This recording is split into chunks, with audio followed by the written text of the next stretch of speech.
What up, dudes? Mike, how's it doing, garage?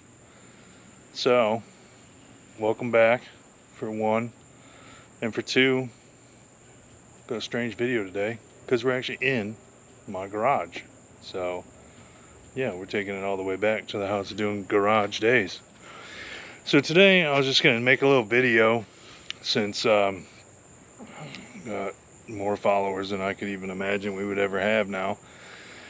And I just want to introduce myself and introduce some of my projects that are my own personal projects, some stuff that we'll put on some videos eventually, or some stuff that we've already done videos on and they're kind of what I would consider finished. But anyways, a little snippet about myself, not to bore anybody, but my name's Mike. I grew up in central Michigan and I currently live just outside of Atlanta in Georgia. Moved down here about 7.5 years ago. Got a little background in welding, fabrication. Went to college for welding. Been doing it for over a decade now. Yeah. Recently, within the last year, quit my job. Now I run my little custom hot rod shop full time, just me. I have a couple of my friends that you guys will see in the videos here and there. They come help me out a lot. But yeah, it's just me mainly. I like to do pretty much everything. I'm pretty off the wall. I'm not really a by the book kind of guy. I like weird stuff. I don't get into too much of the keeping it OEM stuff, leave that up to the Mopar guys. But yeah, I love custom fabrication. I love thinking outside the box. I love it. It's just super fun, man. I couldn't be happier with what I got going on. And I really want to thank all you guys for taking time out of your day and just keeping tabs on me, following the channel, following the stuff we're doing, and commenting on the videos, liking the videos, and it means a lot to me. I know time is precious and we don't have a ton of it, and I appreciate you guys spending a little bit of your time hanging out with me and my buddies.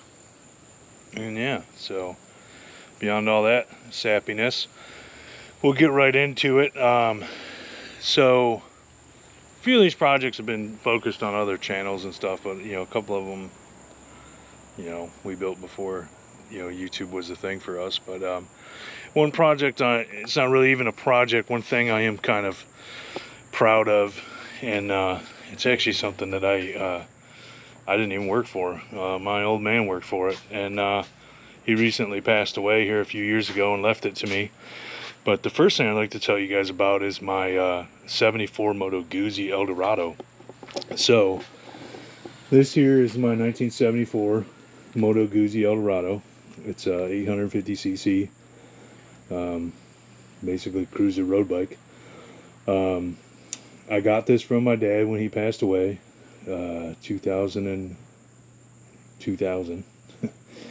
And this is actually purchased by my grandfather brand new in 75. My grandfather purchased this bike brand spanking new from a place called Anderson's just outside of Detroit, Michigan. And funny thing about Anderson's is it was the very first car dealership in the United States to sell a Honda automobile. So yeah, that's irrelevant. But my grandfather purchased this bike brand new. Him and my grandma drove the crap out of it for a number of years, and then my grandfather sold or gifted it to his brother and my Uncle Jim, and then my Uncle Jim tore it all apart in his basement, was going to restore it. Well, that never happened, and after years and years and years, it just kind of like parts come up missing and everything. Well, back in 2012-ish, my Uncle Jim called my father and was like, hey, you want your grandpa's old bike? It's, I'm tired of it taking up space in my basement. And my dad was like, well, of course. So my dad went and picked it up, and the story I got from my father was it was missing 112 pieces, because my dad was very meticulous, and he cataloged every single piece of the bike, and then he went through and figured out which pieces were missing, and it was missing 112 pieces. So like the saddlebags, like these are not original Moto Guzzi saddlebags, they were gone. The sissy bar was gone. The windscreen was all gone, so it was missing a ton of stuff. So over the next 5 years, my dad put it back together and wrote it. Him and my grandfather in, the dates are kind of fuzzy, but I think in 2015, 2014, my dad got the bike back together. 2015, my dad and my grandfather went to Sturgis for the last time together, and my dad took this bike and my grandfather took his Goldwing. So it was, it's kind of a cool piece. It's been in my family since the 70s. It's been in my family since it was brand new. My dad rode it around for a number of years. He ended up not really breaking it, but big thing on these Moto Guzzis is this pipe here. This is an aftermarket thing, but this pipe threads into the jug. The exhaust threads into the jug, so the factory application for this would strip out all the time, and then the exhaust would fall out. So you could get these jugs remade and refitted and get these like jam style exhaust retainers. So that's what happened to my old man. He was riding around one day and that jug stripped out and he tore it all apart, and went to repair it, got the jugs machined and everything, and then got really sick and was never able to put it back together. So when he passed, my grandfather was like, hey, you're getting your dad's bike. I just want you to come up here and take it home and keep it in the family. So I did, and brought it down here to Georgia, had it for a few months, and then my brother actually flew down here and we spent a weekend putting it back together, getting it running and everything. So now it's actually a running driving unit. I've never driven it. The farthest I've driven it is from the back of my garage to the front, because I've ridden a lot of bikes in my day. I rode a lot of them when I was younger, but traffic around here where I live is insane. I really don't want to get squished out on this crappy traffic, and so I've never really ridden it. So it just kind of sits in my garage, and I come down here and start it from time to time and rev it up and kind of enjoy it. But it's kind of weird because if you notice, the engine is sideways on these. So it sits this way instead of your normal V configuration. So when you gas the bike actually, instead of going forward and backward with the torque, it twists side to side with the torque. So it's kind of goofy to to ride around on it. So it's different, but yeah. So that's my '74 Moto Guzzi Eldorado. Probably something. Someday I was thinking about making like a cafe racer or something out of it. Like maybe one day if we move somewhere where it's not as freaking busy and you can actually get it out on the open road without, getting squished, I'll probably, bebop around in it. But for now, it's just going to sit in my garage. So anyway, next thing I'm going to talk to y'all about is my S10. Some of you guys have seen my S10. It's been on the Pancake Breakfast channel where we rebuilt the motor and stuff in it. It was originally on United by Trucks when I first got it. It's been built for, almost 20 years. It was built in like '06, so it's been a while. But I bought it a couple years ago. It was just something I wanted, and I just impulse bought the crap out of it, and drove around for about 6 months. Decided I hated it because it didn't run very good, and then we yanked the motor out. Excuse me. Then we yanked the motor out, put a ridiculous small block in it, and yeah, so we got a whole build series on the motor on my other channel with my friends called the Pancake Breakfast Club, where we put the motor back together for the second time. But just a little walk around of this. So this is my square body S10 extended cab. It's doored, and so it lays the door, the body on the ground. You can see the door is a little wrinkled from me trying to open it when it was, on the ground. So Yeah, 3-link wishbone rear suspension. It's got a 20-gallon fuel cell in the back. Air compressors and everything are under the bed. Valves are under the bed. It's all old school solenoid valves. It's got 8 valves under there. It's actually got 8 valves under there, but only 6 of them work. So it's really got a bunch of dated just interior, you know, like these old ostrich seats and door panels and stuff. It's super just dated. And yeah, so I've always wanted a super duper low mini truck with a giant motor sticking out of the hood. So that's what we decided to do. Yeah, it's not really a cruiser. I cruise it around town a little bit here and there. I don't want to do it too much because it's obnoxious. But yeah, we just got back from Camp and Drag with it. We pimped it around Camp and Drag for 4 days. It did pretty good. It doesn't get crap for gas mileage, but who cares, right? So yeah, this is my square body S10. It's pretty rad. This thing over here, this is going to be coming to the channel real soon. So this is my 76 K20 square body Suburban. If you followed United by Trucks, we bought this truck in Idaho, in Boise, Idaho, and then hooked it to a U-Haul trailer, and then picked up a 59 Apache fleet side, and then hauled it all the way home to Georgia with this unit. So I got it from my buddy Robbie. He originally purchased it, and then we went out there and drove back. I acquired it from him in a little deal we had, and I've owned it for a while now, almost a year. Isn't really much to say about it. It's pretty much all stock. It's all stock. It's got the stock motor, stock drivetrain in it.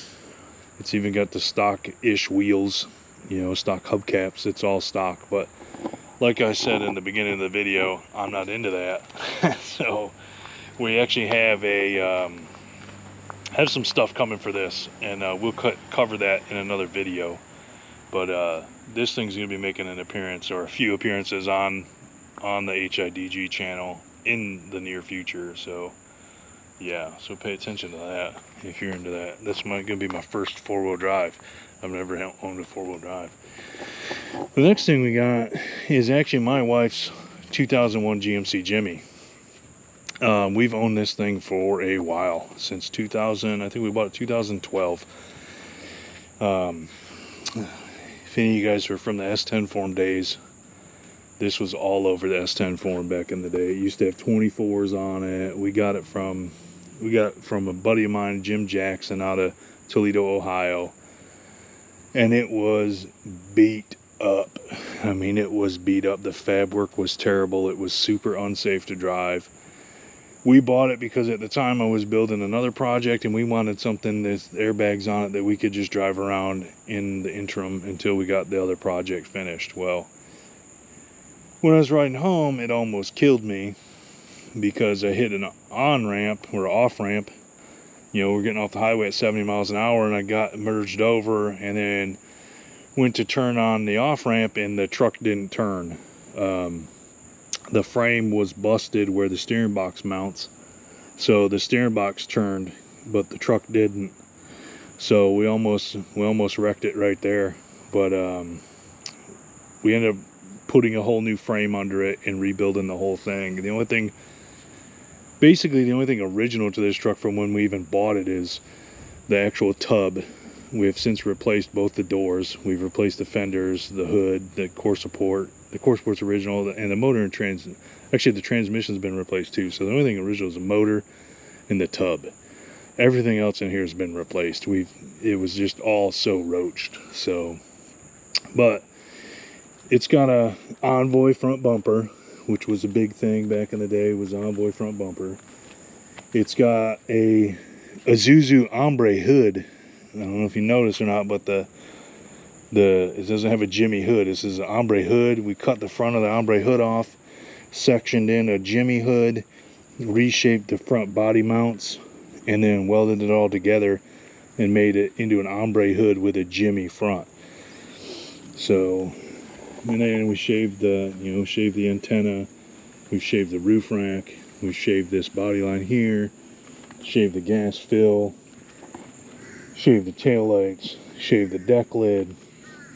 The bumper is actually off a 73 Chevelle SS wagon. It's the same bumper that comes on a El Camino of that year. This is just off a Chevelle wagon. All the pinstripe work is done by a guy named Todd Hansen out of Toledo, Ohio area. His company's called Hansen Did It, or Hansen Graphics. He's all over Instagram. He's super killer pinstriper. All of the stripes on the whole truck are all hand painted on there. Obviously my lady's in no regrets. That's her logo. She's a doctor, so the guys thought it was funny if they gave her a Doc Brown logo from Back to the Future, since her name's Dr. Brown. But yeah, 20x9 Eagle alloy wheels, Toyo Proxy tires. It's kind of what I run on everything. It's got a 15-gallon fuel cell in the back, takes a factory sending unit. You do have to fill it from the inside, no big deal. As far as the interior goes, what we have is, don't mind the inside pockets. I have another thing I got to do that, but we've taken work truck S10 door panels, shaved where the window crank is, and then painted them gray and green body color. My buddy Philip Cato upholstered the armrest, so because most of the time these things are pretty ragged, so my buddy Philip from Cato's Custom Upholstery upholstered my armrest for me. The whole interior is painted. All the plastic is painted. Well, most of the plastic is painted. It's a work in progress, but the door panels are painted, gauge bezels shaved and painted. It's got air gauges here, radio there, door sills, kick panel, all this. The back quarter trim is all painted. The seats, we originally had Diamond Edition Jimmy seats in this, and Anna didn't like them because they were leather. So when we moved to Georgia, like, it's hot down here and this thing does not have AC, so she would stick to them and it would annoy the crap out of her. So we had the seats redone to look like Diamond Edition seats, but where the diamond pattern was, we had it changed to suede, so that way it's not as sticky. And then we had the NR logo embroidered in the headrests. So yeah, then we moved, because it's got power windows, we moved the window switches to the ashtray, door pops in the ashtray. I can try and pop the hood pops underneath the front, but we've done that. We've done a lot of this truck over the years. Get this under here. It's a little dirty. We took this to Camp and Drag also. It's a little dirty, but so typical old school mini trucking fashion. We've got a trailer fenders in the front. We've got Thor Bros upper lower control arms in it. The engine's been painted or powder coated. It's dirty as heck right now, but I disassembled the whole engine, powder coated a bunch of stuff, painted the valve covers and intake the same color green.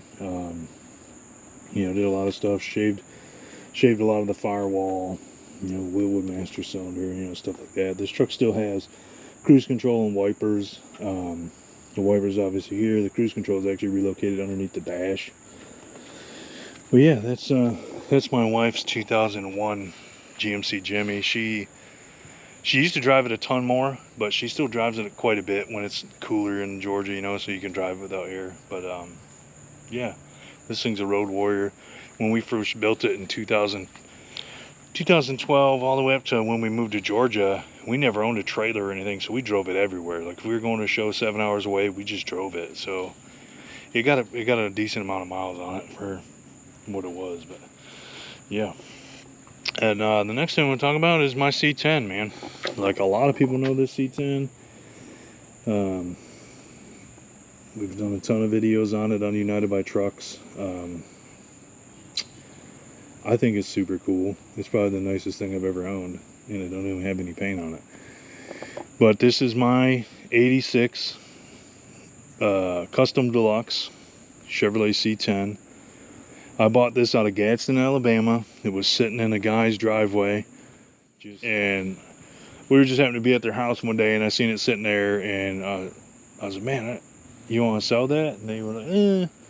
So I talked them into selling it to me, and the whole time the old lady was like, why do you want to buy this? It looks like crap. It was covered in mildew, and there was no wheels on it, and everything was missing, and there was no motor, no transmission in it, no interior, nothing, no bumpers, nothing was on it. So anyways, I talked him into selling it to me, and we drug it home. And this was back when we first opened the shop. I actually had a customer that had another, sorry, my GoPro overheated. So we had a customer that was building another 86, and he put a full chassis and a whole new motor under it. So I ended up buying his motor, drivetrain, and his whole complete frame, and just basically swapped the body that I bought onto his frame. And then we, that was, almost 4 years ago. So we've done a lot since then. But yeah, so it's got a 5.3 in it, 4L60. Obviously the wheels, 20 by 8.5 or 22 by 8.5 race lines, and then the rear 22 by 10 race lines. Dodge people. Bare brakes, front and rear, 13-inch fronts, 14-inch rears. So what happened was, I had the front brakes, and I had them for a long time, for like a few years, and then I went to go get the back brakes, and I swore I had 14-inch fronts, so I ordered 14-inch backs. I had 13-inch fronts, so now I have 14-inch rears, 13-inch fronts. Ha ha ha. Yeah, so now it's like a rat rod. Anyway, yeah, so it's got a Boyd fuel cell in the rear. It's got an Air Motive 340 pump in the tank. It's got a ton of AMD parts on it. Bumpers, front and rear bumpers, AMD. I'll pop the hood here real quick. Ton of stuff from AMD. Emblems, AMD. Under the hood, we've got Slosh mild raised fenders, custom wrapped by Raptor Graphics in Dallas, Georgia. I wrapped them in a paisley handkerchief pattern just to kind of break it up, Master Pro billet brake booster, carbon fiber, or billet master cylinder, carbon fiber booster. They custom Cerakoted it, Star Spangled mic. Yeah. Unisteer rack and pinion that I don't recommend. It's so-so. Lost a lot of turning radius out of it. Not really a fan. Holley 2-piece valve covers that I custom painted. There's, the regular truck engine cover. I made the intake tube, factory air, slosh tubs, filler panels here, wham rods, hood struts. We've got a big block Chevy radiator in it with the big block mount, and then we got the Tejas fan shroud and two small 13-inch fans. Hooker exhaust manifolds on it. It's got a BTR cam. It's not a very big cam. It's a 550 lift cam. It's nothing crazy. It sounds good, but it's not a very big cam. As far as, that's about it under the hood, really. CPP spindles, blah blah blah. The interior leaves some to be desired. I drive this truck a lot, so it always stays pretty dirty. It's actually got tools in the freaking floorboard over there. Steering wheel, I have no idea who makes steering wheel. I don't know. It's gross. It comes apart in my hand. So, the seat is actually out of a 76 or 77 C10. Because the slope nose C10's got the pockets in the seat for a seat belt, so this one doesn't. The dash pad is from Cheyenne Truck Parts. It's premium. I've got Bluetooth sound in this truck, so underneath the seat is a Memphis Bluetooth receiver with a kicker amp, and I got a little kicker 10, and I've got kicker mids and components all throughout the vehicle. Dakota Digital VHX gauges. The old Scott Stiver narrowed column. This column's actually narrowed 2 inches, so it's 2 inches closer to the dash. It gets away from your fat gut. And then he rebuilds them, paints them, and everything. He's a super nice guy. His name's Keebler Alpha. I'll put his Instagram in the description so you can get a hold of him if you need a shortened column. Yeah, that's pretty much it in here, really. The bed floor is all factory. We cut a little filler hole for my fuel cell in the bed, finished it all off and everything. I've tucked the bumper. We took and cut the bumper in 1.5 inches, brought it closer to the body so it doesn't look as, you know, hanging out there, look a big old fat lip. Again, my wheels are all dewy because they were sitting inside. Yeah, so that's pretty much all of my projects there. Some of these, definitely gonna see the Suburban coming up on the channel. We got a lot of work to do to that. I'm not gonna tell you what until we get it in the shop, but the Jimmy's pretty much done. You probably won't see any of that on the channel. The S10, it's pretty much done. Probably won't see much more of that in that iteration on the channel. I'm actually thinking about selling it, but you know, that's another topic. The C10, on the other hand, we might be pulling that in the shop and doing a little bit of work to that here pretty soon. I've got something cooking for that that I think is going to be rad. But as always, I appreciate you guys stopping by, checking it out. I know this video is going to be a little lengthy, a little drawn out, a little talky, but I just wanted to, you know, give you guys a little peek into who I am, what I got going on, and yeah, I always appreciate the support. You know, hit the subscribe. You know, throw us a comment down below what you think of my projects and you know, what we got going on. We'll catch you on the next video.